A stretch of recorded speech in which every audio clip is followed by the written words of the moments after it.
Halo, assalamualaikum warahmatullahi wabarakatuh. Kembali lagi channel Cak Son Jalan-Jalan.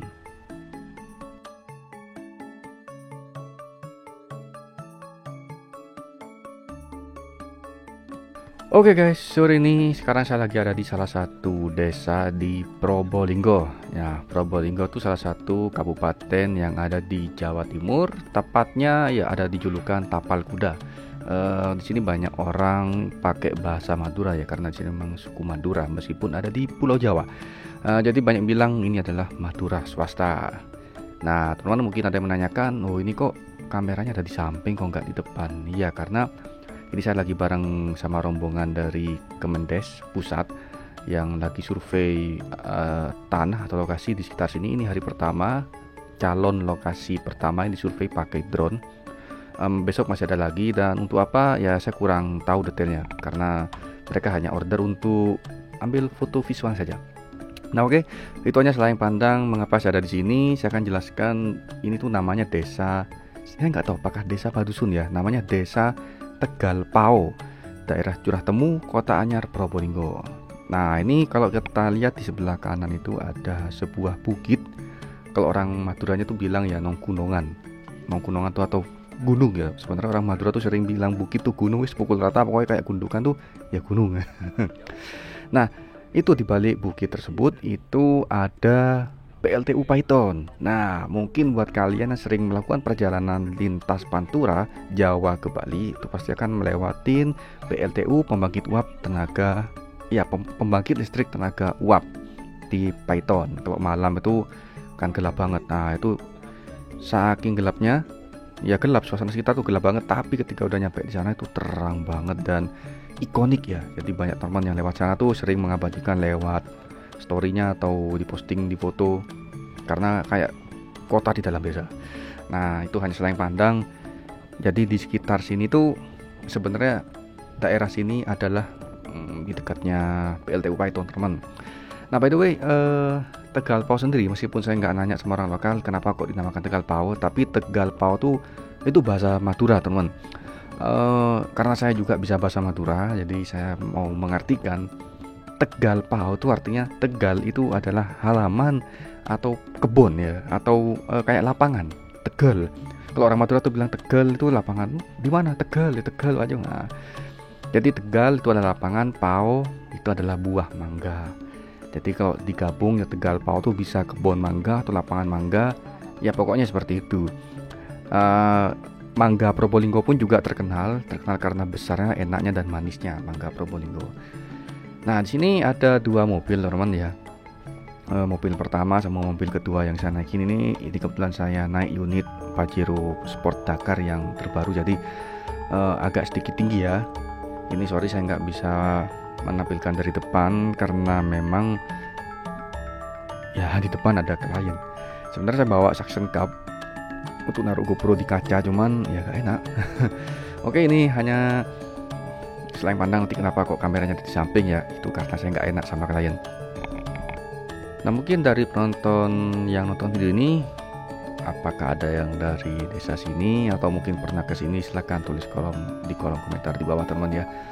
Desanya masih asri, meskipun ini di sekitar Pantura Jawa, tapi di sini datarannya lumayan tinggi ya, nggak tinggi-tinggi banget, nggak sampai 700 lebih. Ini cuman kalau nggak salah 100 atau 300 ya, saya kurang tahu, lupa.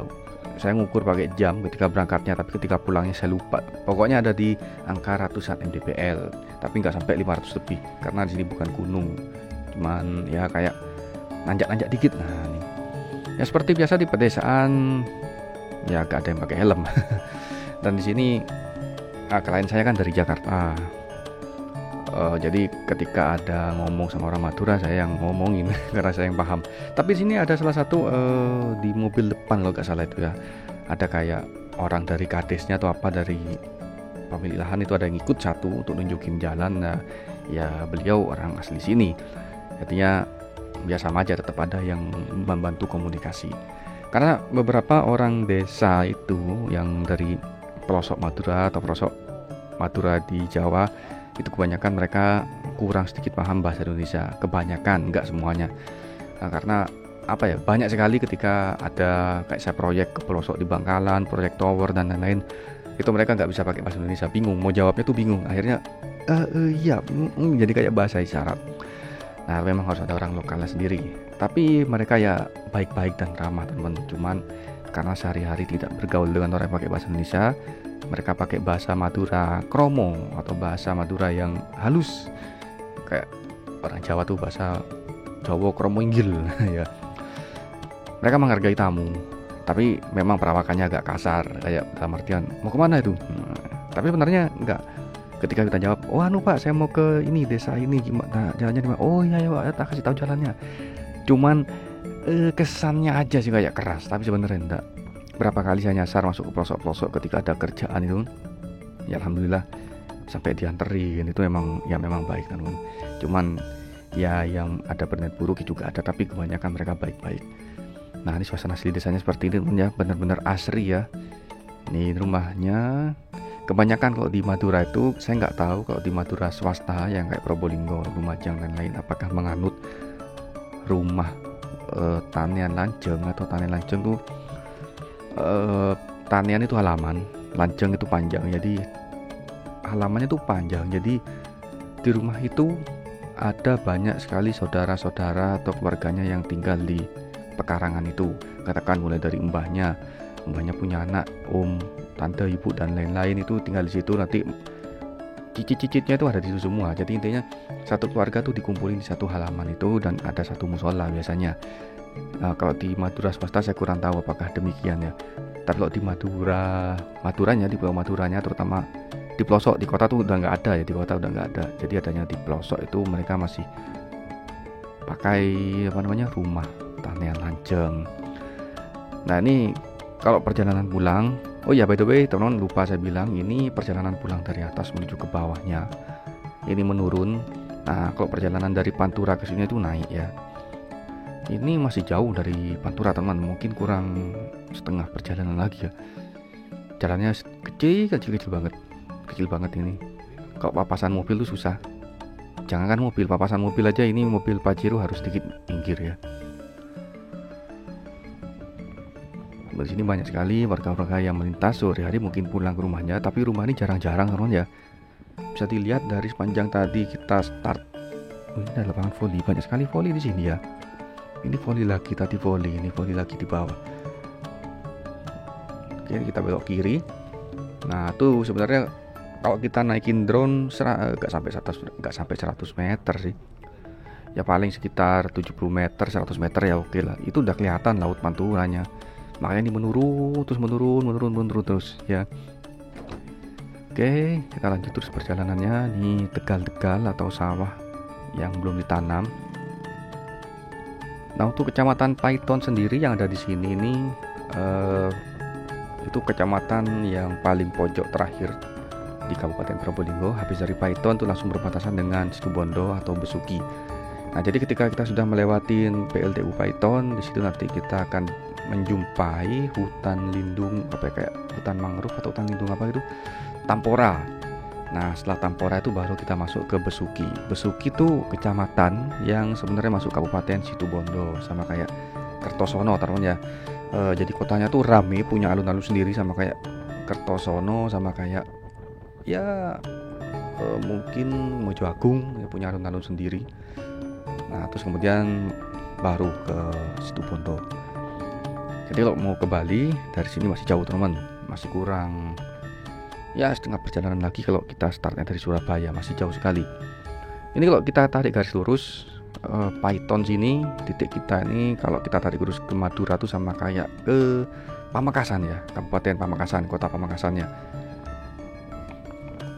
Oke, kita lanjut lagi perjalanannya sampai nanti keluar ke menjelang keluar ke arah Panturanya tuh teman. Di sini hampir tiap hari hujan, tapi tanaman-tanaman masih ada beberapa yang meranggas, kayak tanaman-tanaman kebun-kebun tuh masih ada yang mungkin udah dipanen mungkin kali ya. Nah ini gak tahu pak rumah apa gimana, ini kok panjang banget ini pagarnya men. Iya pagarnya panjang banget nih, pagar hijau. Apakah mereka masih satu keluarga ya? Nah ini baru berakhir di sini. Wah keren ini, bentar kok dipagarin semua ya? Oh ternyata ini makam teman-teman. Sebelah kanan ini makam, sebelah kirinya juga ini makam juga nggak salah ini ya. Nah ini belakang kanan ini makam. Ada pertigaan, kita belok ke sini. Ya, suasananya teduh, asri banget desa-desa. Terus kita lanjut lagi perjalanannya. Ini pohon apa ya? Masa pohon tembakau? Bekoh, kata orang Madura tuh tembakau tuh bekoh. Apa ini pohon jati ya? Ini pagarnya kok terus memagari terus, ini ada apa nih? Apakah batas kecamatan atau batas desa nih? Itu juga kok panjang banget itu. Di sini rata-rata rumahnya pada belum dikuliti ya, belum dicat ya, atau belum dikeramik tembok depannya itu. Nah ini kita lihat lagi depan ini kayaknya, ya ini udah dicat sih, tapi ya masih biasa ya. Karena kalau di pelosok Maduranya itu di Bangkalan atau di mana itu di pelosok tuh rumah-rumahnya tuh ya bagus-bagus teman-teman. Ada yang di keramik, ada gini, sebagian masih belum dikuliti, ini belum dikuliti teman. Makanya di rumah itu dulu kan ada ngekos, ada orang ngekos itu sales kalau nggak salah, itu sering muter ya sampai ke Probolinggo, sampai kemana, pokoknya desa-desa Madura yang ada di Jawa itu. Ketika mereka masuk Madura, dia kaget, ini di pelosok Madura nih rumah-rumahnya kalau di Jawa kan masih kayak gubuk-gubuk ya, atau masih belum dikuliti. Ini Madura rumahnya udah dikeramik-keramik semua, tembok-temboknya udah dikuliti, dicat-cat bagus, meskipun itu di desa.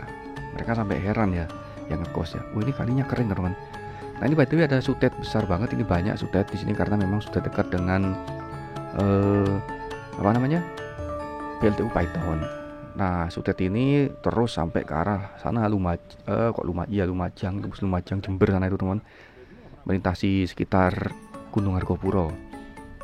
Nah ini sampingnya belum dikuliti tapi depannya udah dikulitin rumahnya. Nah ini banyak yang belum dikulit teman.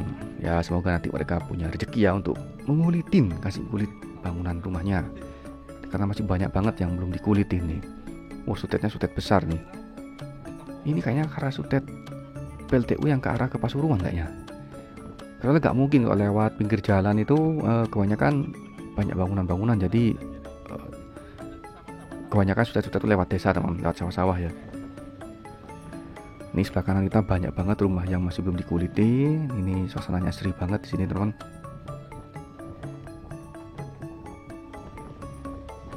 Nah ini pagarnya mewah banget, tapi rumahnya masih sebagian belum dikuliti. Oke, ini kita sudah sampai di lapangan mana ini ya. Sorry banget kalau view-nya view samping gini teman, karena memang ya gak enak ya. Depan ada klien. Di sini masjidnya banyak banget, masjid dan musola nih banyak banget. Nah nih papasan sama mobil ya, baru nemu satu mobil papasan nih, harus berhenti karena jalannya sempit banget. Ini daerah Desa Tegal Pao, Curah Temu, Kota Anyar, Kabupaten Probolinggo. Saya nggak tahu Tegal Pao ini desa atau dusun, sepertinya ini dusun ya. Dusun Tegal Pao, Desa Curah Temu mungkin, dan Kota Anyar, Probolinggo. Ya kok salah, silakan koreksi teman-teman ya, karena saya baru pertama kali juga ke sini. Saya kok lewat sini ya langsung ke arah Paitonnya tuh, yang PLTU yang banyak lampu-lampunya, langsung ke arah sana, Situbondo dan Bali. Tapi kata orang tua saya tuh ada beberapa keluarga di Paiton, tapi saya nggak tahu Paitonnya itu Paiton sebelah mana, karena Paiton luas. Ini juga masuk Paiton. Nah di sini udah mulai banyak sekali rumah-rumah yang udah modern, udah dikulitin besar-besar, karena memang sudah dekat dengan jalan raya. Kok makin masuk tadi ke desa-desa, masuk ke selatan terus itu ya, ke tanjakan gunung-gunung tuh rumahnya ya ada yang campur sama kandang sapi. Cuma tadi gak syuting ya, yang syuting itu pas sudah jalan. Tadi pas kita mau masuk ke lokasi area survei tanah itu ada rumah yang campur sama kandang sapi. Jadi ya khas Madura di pedesaan. Ini udah bagus banget, ini pagar rendah besi, temboknya udah warna-warni, rumahnya udah hampir 90% dikuliti nih sekitar sini, karena udah deket sama jalan besar teman-teman. Halamannya luas ya, karena desa, tanahnya masih murah. Ini ada yang lagi sama rehab rumah nih. Oke, kita lanjut terus. Agen sosis, wah di sini ada agen sosis teman-teman. Kita ini belok kanan. Nah nanti dari sini pertigaan terakhir ya, nanti kita langsung ke arah jalan besar atau embong besar. Nah di sini rumahnya udah bagus-bagus, coba lihat. jarang yang nggak ada kulitnya, pada minimal di keramik semua teman. Nah ini udah mulai bisa ngebut ya, karena jalannya udah semi besar. Nah jadi bisa papasan teman. Ini kita sekarang udah masuk ke sekitar jalan poros utama kecamatan Kota Anyar teman ya. Jadi ternyata saya salah. Saya pikir ini masuk Paiton ya, karena memang masuknya memang lewat Paiton. Nah tapi ini kecamatannya masuk Kota Anyar teman, makanya saya bingung kok. Jadi saya cek di Google Map nih kok Kota Anyar, tapi saya nggak tahu kecamatan Kota Anyar. Nah sebenarnya ini kita masuknya lewat Paiton, dan ternyata ini beda kecamatan, yaitu di Kota Anyar. Nah oke teman, sorry kalau tadi saya di awal salah menyebutkan, karena tadi itu masih susah sinyal ya. Jadi di awal-awal saya susah sinyal, jadi cari Google Maps tuh saya tahunya masuk lewat Paiton. Saya pikir masuk bagian Paiton, ternyata masuk bagian kecamatan Kota Anyar. Tapi nanti ini kita keluar di jalan raya besar itu, masuk jalan raya Paiton teman. Oke, mungkin videonya cukup sampai sini dulu. Kita jumpa lagi di video berikutnya. Assalamualaikum warahmatullahi wabarakatuh.